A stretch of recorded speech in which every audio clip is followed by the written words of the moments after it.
Ya, di mana kita ambil contoh konsep kepemimpinan profetik atau tentang kenabian. Salah satu contoh buktinya adalah Nabi Musa, di mana kita belajar tentang kepemimpinan yang revolusioner gitu loh. Kalau kita berbicara masalah revolusioner Indonesia ya salah satunya adalah presiden pertama kita Soekarno. Dan kita berbicara masalah Turki pada hari ini, mungkin sang revolusioner sejati ya Mustafa Kemal Atatürk gitu loh, yang memang mencoba membebaskan kondisi Turki pada zaman tersebut gitu loh. Kalau kita ingat tahu beberapa hari yang lalu ya, tanggal 19 Mei ya, secara historikal memang berbicara masalah revolusioner itu bukti konkretnya ada. Nah, salah satunya Nabi Musa gitu loh. Ketika dulu kondisi Firaun mencoba mempropagandakan kondisi yang ada, Nabi Musa alaihissalam bisa membawa kaumnya untuk terbebas dari hal-hal terbelenggu tersebut gitu loh. Dan mungkin kalau kita secara lihat historikal negara Mesir pada tersebut, ada tindak lanjutnya oleh Nabi Yusuf alaihissalam ketika beliau menguasai pemerintahan Mesir gitu loh. Jadi ada pra dan pasca profet kenabian ini, kepemimpinan profetik ini sangat dibawa terus-menerus oleh Nabi kita gitu loh. Sampai Nabi terakhir, Nabi Muhammad, inilah yang saya bilang sebenarnya dari kisah ini mencoba yang mencoba revolusioner terjadi dalam kepemimpinan dua nabi kita, yaitu Nabi Musa dan Nabi Yusuf, adalah mencoba menumbangkan kondisi-kondisi Firaun pada tersebut dengan konsep kepemimpinan dia, yaitu kepemimpinan kenabiannya. Nah, lalu kita ambil contoh yang misalkan terdekat, yaitu Nabi Muhammad SAW, di mana beliau mengajarkan kepemimpinan transformatif gitu loh, secara bertahap. Kenapa secara bertahap? Karena ada step by stepnya. Dalam jangka waktu yang memang kita bilang tidak bisa cepat gitu loh, cukup lama. Beliau memimpin umatnya dari zaman yang tertindas ke zaman yang penuh dengan zaman yang memang mungkin bebas berpendapat atau kemerdekaan bisa kita bilang ya, sehingga beliau bisa disebut sebagai sang revolusioner sejati gitu loh, mencoba menyempurnakan semua konsep kepemimpinan yang ada daripada Nabi, yaitu dalam jati diri beliau, yaitu Siddiq, Tabligh, Amanah, dan Fatona. Nah, berdasarkan Al-Baqarah ayat 151, seorang pemimpin profetik memiliki tugas, yaitu pada tahap pertama yaitu membaca. Nah, nggak mungkin kita memiliki seorang pemimpin orang itu enggan untuk membaca gitu loh. Gimana beliau bisa melihat analisis secara kondisi atau situasi tanpa dia membaca aspek-aspek hal apapun dalam kelompok tersebut. Nah, inilah di mana tahapan pertama sosok pemimpin itu, yaitu suka membaca ataupun cenderung bisa melihat aspek analisisnya. Nah, lalu dengan aspek membaca ini, terkadang kita akan menguasai konsep, teori, ataupun paradigma seorang pemimpin dalam suatu hal. Karena, ya tadi aku bilang gitu loh, ketika seorang pemimpin pasti punya hak prerogatif gitu loh, hak istimewa untuk mencoba membawa kaumnya atau kelompoknya ke tahap yang lebih baik gitu loh. Nah, itu kalau kita udah menguasai konsep atau teoritis ya, dengan teori-teorinya, dengan membaca, pastinya kita akan bisa mengambil ilmu-ilmu yang ada sesuai dengan kompetensinya.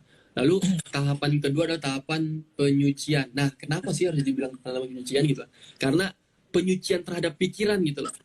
Terhadap pikiran-pikiran yang mungkin mencoba membawa satu visi yang misi yang sama gitu. Yang tadi aku bilang di awal, dalam suatu kelompok atau konsep kepemimpinan profetik ini, kita nggak sekedar membawa satu tujuan yang sama, tetapi membawa visi dan misi yang sama gitu loh. Misalkan visi misi yang sama, kita pada hari ini di PCM Turki mau membawa mensyiarkan Muhammadiyah di kalangan negeri Utsmani. Yaitu kita harus sama juga untuk mempunyai satu frame tersebut. Tidak ada punya egosentris kepentingan pribadi di dalam suatu organisasi gitu. Yang itu malah menjadikan penyakit berbahaya nantinya. Gitu. Nah, lalu hal penyucian ini ya tahapan ketiga ya. Setelah itu yaitu tahapan pengajaran. Kenapa tahapan pengajaran? Karena tahapan ini seorang pemimpin harus menguasai secara epistemologinya dan metodologinya gitu loh, untuk mengajarkan ilmu kauniyah mungkin atau ilmu kauliyahnya, dan di mana ya jelas seorang pemimpin adalah sosok atau contoh gitu loh. Kalau beliau tidak bisa mengajarkan hal tersebut kepada kelompok atau wadahnya, akan menjadikan suatu hal yang ambigu menurut saya. Jadi ya sekedar pemimpin sebagai simbol aja, tetapi tidak bisa mencontohkan. Seperti Nabi Muhammad SAW beliau ketika mensyiarkan suatu hadis ataupun ayat yang memang turunnya dari Allah Subhanahu wa taala, beliau pun mencontohkan gitu loh, dengan adab-adabnya, dengan sunnah-sunnahnya, dengan etika-etika serta perilakunya, dan itu menjadikan ayat yang tadi, ya ayat di mana yang saya kutip yaitu laqad kana lakum fi rasulillahi uswatun hasanah, karena sudah ada dalam jati diri Rasulullah itu teladan yang baik. Nah, contoh bukti bahwasanya teori kepemimpinan profetik itu sangat amat sangat menurut saya dibutuhkan. Nah, dari 4 kepemimpinan tadi ya, 3 kepemimpinan tadi yaitu terakhir pengajaran, seorang pemimpin itu harus memiliki hal-hal yang memang secara epistemologi atau metodologi ini, karena yakinkan dengan 2 orientasi nilai tersebut secara transformatif akan aktualisasinya akan nyata gitu loh, dengan hal-hal yang memang bisa kita bilang sangat bisa digunakan untuk kepemimpinan yang ada.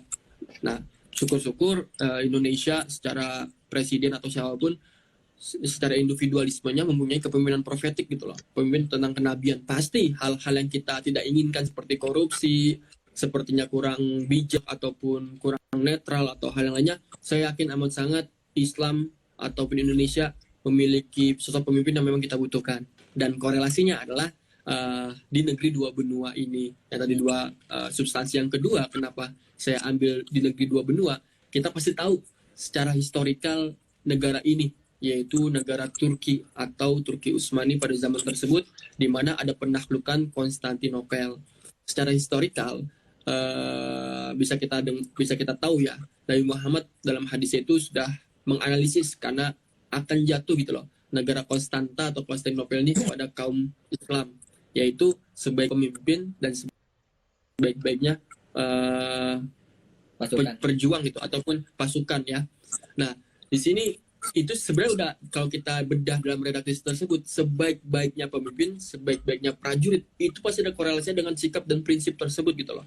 Karena pastinya Nabi Muhammad itu tidak hanya sebatas menganalisis tanpa adanya epistemologi ataupun metodologi tersebut ya, karena pasti beliau akan tahu ketika sosok pemimpin itu ada sifatnya seperti sidik, tablik, amanah, dan fatona ini tercerminkan pada diri sosok pemimpin, pasti akan terbuktilah omongan beliau pada zaman tersebut. Nyatanya 1453 ya kalau nggak salah ya.